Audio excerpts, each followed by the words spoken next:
السلام علیکم۔ سمود ایک قوم کے سردار اور جد اعلیٰ کا نام ہے اور قرآن میں یہ لفظ 26 مرتبہ آیا ہے۔ عظیم مفکر اور تاریخ دان حضرت امام ثعلبی رحمۃ اللہ علیہ نے سمود کا شجر نسب کچھ اس طرح سے بتایا ہے۔ سمود بن عاد بن اوس بن ارم بن سام بن نوح علیہ السلام۔ عاد اور سمود دونوں باپ بیٹے تھے۔ عاد سے قوم عاد وجود میں آئی اور سمود قوم سمود کا جد امجد کہلواتا ہے۔ قوم عاد جو کہ حضر موت اور یمن سے عراق تک پھیلے گئے تھے، ان کی طرف حضرت ہود علیہ السلام مبعوث ہوئے، لیکن مسلسل نافرمانی کے باعث اللہ پاک کے عذاب کا شکار ہوئے۔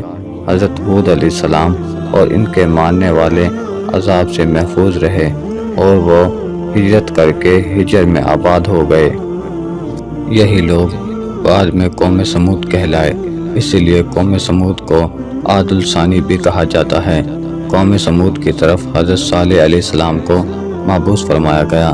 ہجر میں آباد ہونے کے بعد آہستہ آہستہ سمود پھیلتے ہوئے مغربی اور شمالی عرب تک پھیل گئے، لیکن دارالحکومت ہجر ہی رہا اور یہ شہر حجاز سے شام جانے والے راستے پر واقع تھا۔ آج کے دور میں ہجر کو مدائن صالح کہا جاتا ہے۔ قوم سمود کو بھی قوم عاد کی طرح فن تعمیر پر عبور حاصل تھا۔ یہ لوگ پہاڑوں کو کاٹ کر محل بناتے، پتھروں کے گھر اور پختہ مقبرے تیار کرنے میں مشہور تھی۔ ان کے بنائے ہوئے گھر، محل اور مقبرے ابھی بھی مدائن صالح میں موجود ہیں اور ان کی دیواروں پر نمودی اور آرامی خطوط نقش ہیں۔ خیر یہی فن تعمیر ہی ان کا پیشہ تھا۔ اللہ پاک نے قوم سمود کو بہت کچھ نوازا تھا۔ سرسبز باغات، میٹھے پانی کی نہریں، پتھریلی زمین میں ہر قسم کے پھل ان میں سے کچھ ہیں۔ ان کے گھر ایسے تھے کہ دور دراز سے لوگ صرف ان کے گھر کی زیارت کرنے کے لیے آتے تھے۔ قوم سمود اپنے عالی شان محلات، سرسبز و شاداب کھیت و کھلیان، خوبصورت مرغزاروں اور نعمتوں کی فراوانی کے سبب غرور، تکبر اور سرکشی کے نشے میں چور تھے، اور چونکہ تکبر اور کفر کا چولی دامن کا ساتھ ہے تو یہ بھی ابلیس کے پیروکار بن گئے۔ حالانکہ کچھ ہی عرصہ پہلے قوم عاد پر قہر الہی کے مناظر ان کے سامنے تھے۔ یہ بھی اپنے ہاتھوں سے تراشے ہوئے پتھر کے خداؤں کی عبادت کرتے تھے۔ ان کے معاشرے سے حق و انصاف ناپید ہو چکا تھا۔ بے حیائی، فحاشی آخری حدود چھو رہی تھی۔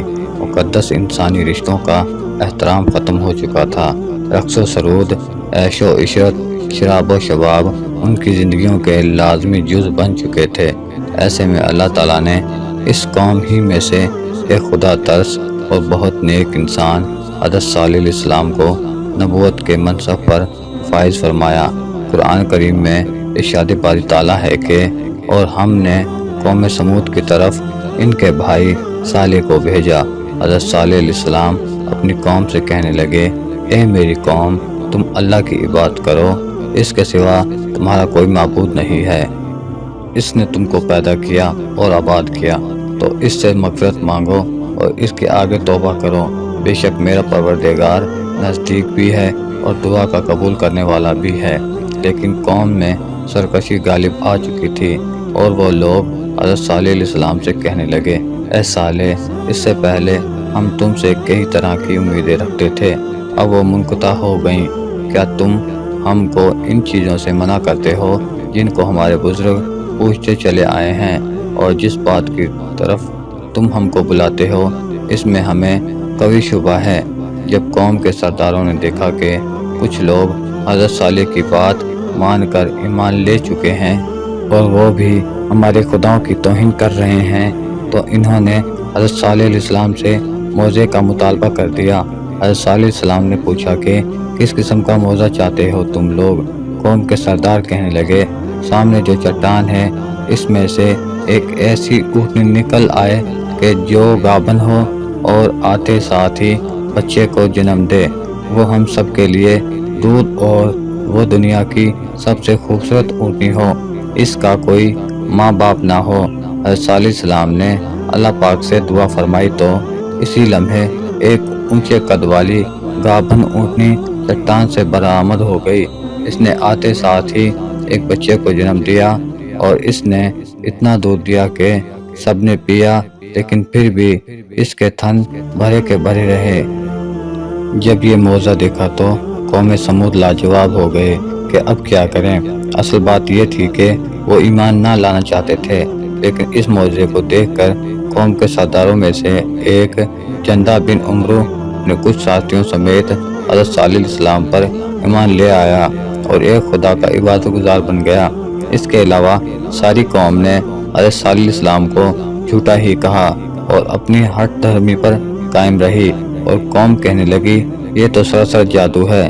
لیکن حضرت صالح علیہ السلام اپنی قوم سے مخاطب ہوئے، جس کو قرآن میں کچھ اس طرح بیان کیا گیا ہے: اے میری قوم، ناقۃ اللہ یعنی اللہ کی بھیجی ہوئی اونٹنی ہے جو تمہارے لیے ایک معجزہ ہے۔ اب تم اسے اللہ کی زمین میں کھاتی ہوئی چھوڑ دو اور اسے کسی طرح کی تکلیف نہ دینا، ورنہ اللہ کا عذاب تمہیں فوری پکڑ لے گا۔ اب ہوا کچھ یوں کہ یہ اونٹنی اور اس کا بچہ سارا دن قوم سمود کے کھیتوں میں چرتے رہتے۔ حضرت صالح علیہ السلام نے پانی کے دن کو بانٹ دیا تھا۔ ایک دن اونٹنی کنواں کے سارا پانی پی جاتی تھی اور دوسرے دن قوم سمود کو پانی ملتا تھا۔ جس دن اونٹنی پانی پیتی اسی دن وہ دودھ دیتی، اور دودھ اتنا ہوتا کہ سارا دن اور ساری رات ختم ہی نہ ہوتا تھا۔ اللہ پاک اس کو قرآن کریم میں کچھ اس طرح بیان فرماتا ہے: صالح نے اپنی قوم سے کہا، دیکھو یہ اونٹنی ہے، ایک دن اس کے پانی پینے کی باری ہے اور ایک معین روز تمہاری باری، اور اس کو کوئی تکلیف نہ دینا، نہیں تو تم کو سخت عذاب آ پکڑے گا۔ بس کچھ ہی عرصہ گزرا تھا کہ قوم کے لوگوں کو اونٹنی سے تنگی ہونے لگی۔ انہیں تکلیف یہ تھی کہ یہ ہمارے کھیتوں میں چرتی ہے اور ایک دن ہمارا سارا پانی بھی پی جاتی ہے۔ اس لیے قوم کے سرداروں نے اس اونٹنی کو حضرت صالح علیہ السلام کا جادو قرار دے دیا۔ اب قوم کے سردار چاہتے تھے کہ اس اونٹنی کو قتل کر دیا جائے، لیکن وہ یہ کام اپنے ہاتھوں سے نہیں کرنا چاہتے تھے۔ قوم سمود میں ایک صدوق نامی عورت تھی جو بڑی حسین اور مالدار تھی۔ اس کی لڑکیاں بھی بہت خوبصورت تھی۔ اس نے مصدع ابن دہر اور کدار بن صالف کو بلا کر کہا کہ اگر تم اونٹنی کو ذبح کر دو تو میری جس لڑکی سے چاہو جتنی راتیں چاہو گزار لینا، اور یاد رکھو کہ وہ ابھی تک کنواری ہیں۔ چنانچہ دونوں نے مل کر اس اونٹنی کو ذبح کر دیا، مگر کدار نے ذبح کیا اور مصدع نے ذبح پر مدد دی، اور پھر حضرت صالح علیہ السلام سے کہنے لگے اگر تم رسول ہو تو ہم پر عذاب لے آؤ۔ اونٹنی کے قتل کے بعد انہوں نے حضرت صالح علیہ السلام کے قتل کا بھی پروگرام بنا لیا۔ قرآن پاک میں ارشاد باری تعالیٰ ہے: آخر انہوں نے اونٹنی کی کونچیں کاٹ ڈالی اور اپنے پروردگار کے حکم سے سرکشی کی، اور کہنے لگے کہ صالح، جس چیز سے تم ہمیں ڈراتے تھے، اگر تم اللہ کے پیغمبر ہو تو اسے ہم پر لے آؤ۔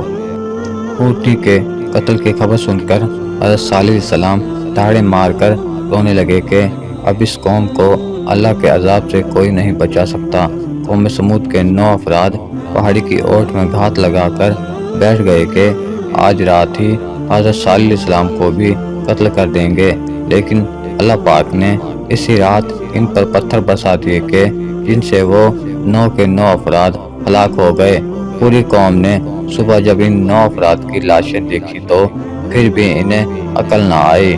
پھر حضرت صالح علیہ السلام نے قوم سے کہا کہ اب تمہارے پاس صرف 3 دن بچے ہیں، جتنی چاہے عیش و عشرت شراب و شباب میں گزار لو، 3 دن کے بعد ایک سخت عذاب تمہارا منتظر ہے۔ قرآن پاک میں اللہ تعالیٰ فرماتا ہے کہ جب انہوں نے کوچہ کاٹ ڈالی تو صالح علیہ السلام نے کہا کہ اپنے گھروں میں 3 دن اور فائدے اٹھا لو، یہ وعدہ جھوٹا نہیں ہے۔ لیکن وہ بے شرم بے حیا قوم ہنس کر حضرت صالح علیہ السلام کا مذاق اڑانے لگی اور ان سے کہا کہ آپ ہی بتا دیں کہ ہم یہ 3 دن شراب میں گزاریں یا شباب میں۔ حضرت صالح علیہ السلام فرمان لگے کہ پہلے دن تمہارے چہرے زرد ہوں گے، دوسرے دن سرخ اور تیسرے دن کالے رنگ کی نحوست ہوگی تمہارے چہروں پر، اور پھر چوتھے دن تم پر اللہ کا عذاب نازل ہوگا۔ اور پھر ایسا ہی ہوا۔ تیسرے دن جب ان کے چہرے کالے ہو گئے تو قوم سمود ڈرنے لگی کہ نہ جانے اب کس قسم کا عذاب نازل ہوگا۔ چوتھے دن کی صبح ایک زوردار چیخ آسمان سے نکلی جس سے ساری قوم کے کانوں کے پردے پھٹ گئے۔ ان کے دل تو جیسے باہر آنے والے تھے، روحیں جسموں سے نکلنے لگیں اور چند ہی لمحوں میں وہ جہاں جہاں موجود تھے اپنی اپنی جگہ پر اوندھے منہ گر گئے اور سسک سسک کر سب ہلاک ہو گئے۔ اور ایک زلزلہ آیا جس سے ان کے گھر انہی پر گر گئے۔ اللہ اکبر! یہ تھا ایک عظیم اور طاقتور قوم کا حال۔ قرآن میں اللہ تعالیٰ فرماتا ہے، اور جن لوگوں نے ظلم کیا تھا ان کو چنگھاڑ نے آ پکڑا تو وہ اپنے گھروں میں اوندھے پڑے رہ گئے، گویا کبھی ان میں بسے ہی نہ تھے۔ سن رکھو کہ سمود نے اپنے پروردگار سے کفر کیا، اور سن رکھو سمود پر پھٹکار ہے۔ جب ہمارا حکم آ گیا تو ہم نے صالح کو اور جو لوگ ان کے ساتھ ایمان لائے تھے ان کو اپنی مہربانی سے بچا لیا اور اس دن کی رسوائی سے محفوظ رکھا۔ بے شک تمہارا پروردگار طاقتور اور زبردست ہے۔ دوستو، حضرت صالح علیہ السلام کا انتقال 280 برس کی عمر میں ہوا اور مکہ مکرمہ میں آپ کا مزار انور ہے۔ ایک دوسری روایت میں حضرت صالح علیہ السلام کا مزار مبارک ناسک میں بنایا جاتا ہے۔